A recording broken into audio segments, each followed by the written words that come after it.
Hi everyone, I hope you guys doing well. This is Bhupesh Sharma. We will take a look at the notification that was released by the UGC, which has put lot of student into the confusion. So ये जो आपका notification है that is regarding the admission to PhD. ठीक है, so please don't relate it with your NET certificate validity for assistant professor exam, right? It is primarily concerned with your PhD admission, right. So main purpose क्या है, ये आपका notification release क्यों हुआ, ठीक है, इसके थ्रू वो करना क्या चाहते हैं। Now this committee has reviewed the provisions of the National Eligibility Test, right, according to which your NET score will be used for the admission to PhD program in the place of entrance test conducted by the different universities।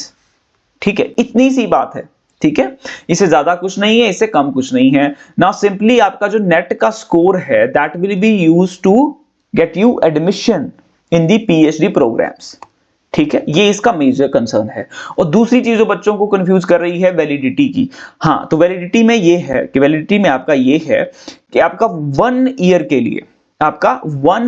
लिए आप इस PhD के लिए आप अपने net के score को use कर सकते हो, ठीक है। If you want to get admission into PhD, right, उसके लिए आपका जो नेट का स्कोर है वो 1 साल के लिए ही वैलिड है, ठीक है। इफ विद इन 1 ईयर आपका कहीं एडमिशन हो जाता है is well and good, if not then you have to appear for the test 1 more time, अगर आपको PhD अपना करना है तो। बाकी आपका असिस्टेंट प्रोफेसर के लिए और JRF का तो आपका पता है, ये दोनों चीजें आपकी सेम रहेगी as they were prior to this. Only changes for the admission to PhD, ठीक है, एडमिशन टू PhD के लिए है ये, ठीक है। एडमिशन टू PhD के लिए क्या होगा, आपका 1 ईयर के लिए आपका जो नेट का स्कोर है वो वैलिड होगा।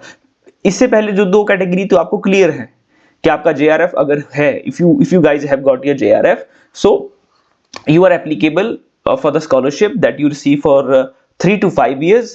असिस्टेंट प्रोफेसर के लिए भी आप अप्लाई करते हो तो आपके पास ऑप्शन आता है ना वहां पे, JRF या असिस्टेंट प्रोफेसर, ठीक है, आप दोनों के लिए आप फिलअप कर सकते हो, या आपने असिस्टेंट प्रोफेसर के लिए ही करना है। Some of you have already surpass the age, ठीक है, आपकी एज जो 30 से अप है या आपकी 35 से अप है, ठीक है, तो उसके बाद आप तो एलिजिबल हो ओनली फॉर असिस्टेंट प्रोफेसर, ठीक है, वो भी आपको पता है, और आप अपना PhD में डायरेक्ट एडमिशन कर सकते हो। These things are already clear, ठीक है, वो आपको पता है ना। बाकी अगर आप नेट के लिए क्वालिफाई हुए तो आपका असिस्टेंट प्रोफेसर के लिए होता था, और आप जो है ये PhD के लिए एडमिशन ले सकते हो उसके बेसिस पे, ठीक है। पर आपका एक है कि आप अब जो इस टेस्ट को यूज किया जाएगा along with this for PhD also, ठीक है, वहां पे आप क्या करोगे, जो अभी तक जो आपके टेस्ट ये कंडक्ट आपके करवाते थे यूनिवर्सिटीज में, अलग अलग आपके टेस्ट होते थे, है ना, आपके several test use to be conducted for the your PhD by these universities, है ना। अलग अलग तरीके के आपके जो है मल्टीपल एंट्रेंस टेस्ट जो है आपके PhD के कंडक्ट करवाए जाते थे। Now there will be only 1 national entrance test, जैसे कि आपका नया फॉर्मूला आया है ना अभी, 1 नेशन 1 इलेक्शन। सिमिलरली आपका 1 nation 1 entrance test for PhD, ठीक है। बट यहां पे जो एक कंडीशन है कि जो आपका यहां पे स्कोर है नेट का, that can be used for 1 year only to get admission into the PhD, ठीक है। PhD के लिए आपका जो नेट है वो 1 साल के लिए ही वैलिड होगा, ठीक है। ये यहां पे कंडीशन इन्होंने रखी हुई है, तो इसे हम पढ़ भी लेते हैं, ठीक है, the result of net will be declared in percentile, ठीक है, हमारा जो नेट का रिजल्ट है वो परसेंटाइल में ही होगा। along with this marks obtained by candidates to utilize the marks for admission to PhD, आपका एक तो होगा 99.82 परसेंटाइल, मान लो आपके आगे जी, ठीक है, परसेंटाइल आपके आगे। along with this they will also mention your score in the marks, है ना। इस तरीके से आपका जो है आपका रिजल्ट आएगा। Now JRF qualified students are admitted into PhD program based on an interview as per the University Grant Commission standards for students who qualify in category 2 and 3, जहां के आपका असिस्टेंट प्रोफेसर और PhD है, और एक में आपका PhD ही है। जो कि नई कैटेगरी इंट्रोड्यूस हुई है, उसमें 70% weightage will be given to the test for the test score and 30% weightage for the interview. But ऐसा नहीं है, they are the some of the student committees who are against it.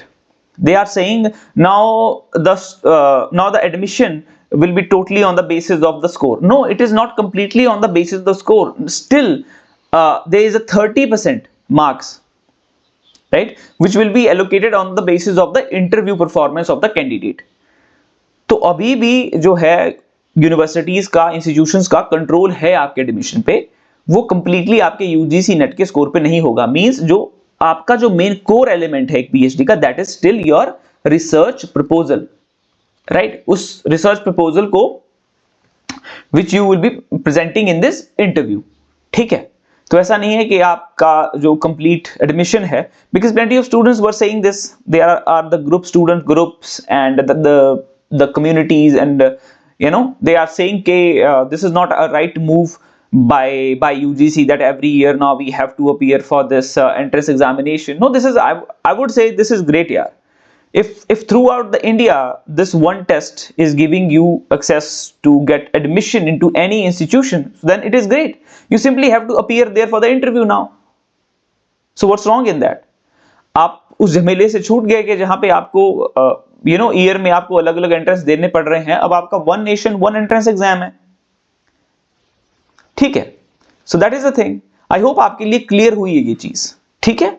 मैं retreat कर देता हूं आपके लिए। अब थर्ड कैटेगरी इसमें इंट्रोड्यूस हुई है, जहां पे आपका जो स्कोर है नेट का, that will be utilise for the PhD admission, ठीक है। और पीएचडी एडमिशन के लिए पीएचडी एडमिशन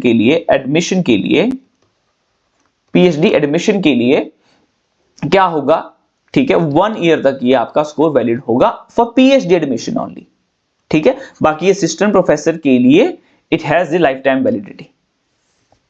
क्लियर ये चीज है। अगर कोई डाउट है आपका, you can mention below in the comment box, ठीक है। बाकी क्लासेस यूजीसी नेट इंग्लिश की are going on, and study material mock tests are available. You can download the app from the description box below. Have a great time guys. This is Bhupesh Sharma signing off. Telegram पे join जरूर करके कर लेना।